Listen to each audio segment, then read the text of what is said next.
దశాబ్దాల కాలం నాటి ఉత్తరాంధ్ర కళ సాకారమయ్యే సమయం వచ్చింది. విశాఖ కేంద్రంగా రైల్వే జోన్ రావాలన్న ప్రజల ఆకాంక్షలు నెరవేరుతున్నాయి.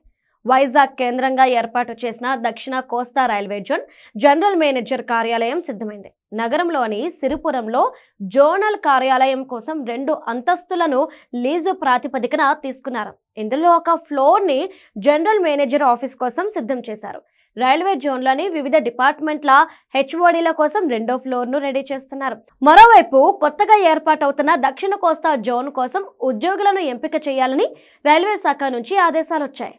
దక్షిణ కోస్తా జోన్తో పాటు కొత్తగా ఏర్పడుతున్న రాయగడ డివిజన్లో పనిచేయడానికి ఆసక్తి ఉన్న ఉద్యోగులు జోన్ కార్యాలయంలో ఆప్షన్స్ ఇవ్వాలని ఆర్డర్స్ ఇచ్చారు. సికింద్రాబాద్ కేంద్రంగా నడుస్తున్న దక్షిణ మధ్య రైల్వే జోన్, భువనేశ్వర్ కేంద్రంగా నడుస్తున్న తూర్పు కోస్తా రైల్వే జోన్లలో పనిచేస్తున్న ఉద్యోగులు కొత్తగా వస్తున్న దక్షిణ కోస్తా జోన్లో పనిచేయడానికి ఆసక్తి చూపిస్తే వారికి మొదటి ప్రాధాన్యం ఇస్తారు. దక్షిణ మధ్య రైల్వేలోని విజయవాడ, గుంటూరు, గుంతకల్లు డివిజన్లు, తూర్పు కోస్తా జోన్లోని వాల్తేరు డివిజన్ ఉద్యోగులకు ప్రథమ ప్రాధాన్యం ఇస్తారు. ఈ జోన్లలో మిగిలిన డివిజన్ల వారికి ద్వితీయ ప్రాధాన్యం దక్కుతుంది.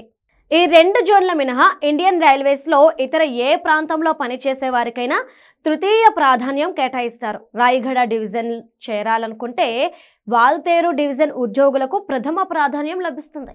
తూర్పు కోస్తా జోన్ ఎంప్లాయీస్కి సెకండ్ ప్రయారిటీ, ఇతర రైల్వే ఉద్యోగులకు థర్డ్ ప్రయారిటీ ఇస్తారు. 15 రోజుల్లో ఉద్యోగుల ఆప్షన్స్ను రైల్వే బోర్డుకు పంపుతారు.